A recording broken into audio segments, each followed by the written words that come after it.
गेल्या अनेक वर्षांपासून सोन्याच्या भावात सातत्यानं वाढ होते। जागतिक पातळीवर होणाऱ्या घडामोडी म्हणजेच युद्धजन्य परिस्थिती, सोन्यामध्ये त्यामुळे मोठ्या प्रमाणात बँकेने केलेली गुंतवणूक, सोन्याच्या भावात सातत्यानं चढ-उतार जाणवत आहेत। मात्र दुसरीकडे सोन्याचे भाव वाढले आणि गुंतवणूकदारांचा मात्र मोठा फायदा होत असल्याचं चित्र देखील पाहायला मिळत आहे। या संदर्भात आढावा घेतला आमचे प्रतिनिधी सुमित देशमुख यांनी। पाहूयात। काही वर्षांमध्येच सोन्याच्या भावाने मोठा हा उच्चांक गाठलेला आहे आणि सोन्याचे भाव हे कशामुळे सातत्याने वाढता आहेत जाणून घेऊया। आपल्या सोबत जे सराफा व्यापारी आहेत आकाश भंगाळे ते आपल्या सोबत जुडलेले आहेत। आपण थेट त्यांच्याशी संवाद साधूया। दादा, 6 वर्षाचा जर सोन्याच्या भावाचा जर आपण आढावा घेतला तर सोन्याच्या भावात सातत्याने वाढ होत असताना दिसते। जवळपास 150 ते 200% सोन्याचा भाव वाढलेला आहे। 2020 मध्ये काय भाव होता आणि आताचा सोन्याचा भाव काय आहे आणि याच्या मागची कारण काय? रशिया युक्रेनचं जे युद्ध आहे ते सुरू झालं, जे आतापर्यंतही सुरू आहे। जवळजवळ 2 वर्ष झाले हे युद्ध सुरू आहे। त्या युद्धामुळे सोन्याचे भाव वाढले। कुठेतरी जिओपॉलिटिकल टेन्शन, रशिया युक्रेनचं युद्ध, इस्रायल हमासचं युद्ध, मध्ये जापान रिअल इस्टेट क्रायसिस, ते सर्व फॅक्टर्स जे कुठेही म्हणजे अनस्टेबिलिटी व्हायची कोणत्याही देशामध्ये, तर त्याचा इफेक्ट सोन्यावर पडायचा, सोन्यामध्ये इन्व्हेस्टमेंट वाढायची।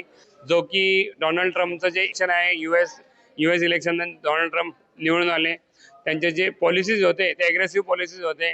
अमेरिकाला ग्रेट इकॉनॉमी बनवण्यासाठी ॲग्रेसिव्ह पॉलिसीज त्यांनी वापरली आणि कुठेतरी सोन्याचा भाव एका महिन्यातच जवळजवळ 25च्या स्टार्टिंगला सोन्याचे भाव 2024ची दिवाळी 80,000 सोन्याचे भाव होते।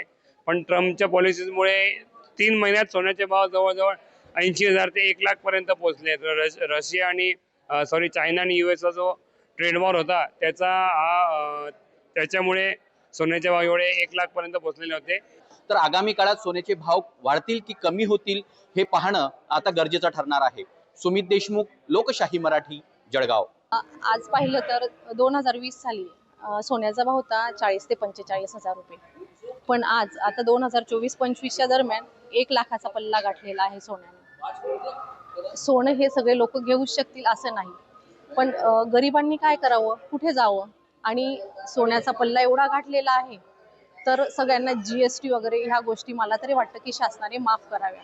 परंतु आता जर आपण बघितलं तर आजचा भाव 98,000 आहे आणि जीएसटी त्यात जर आपण पकडलं किंवा आपण काही दागिने घेतले तर त्याची गणनावर बघितली तर 1 लाखाच्या वर जाते, जी सर्वसामान्य जनतेला आता परवडत नाही।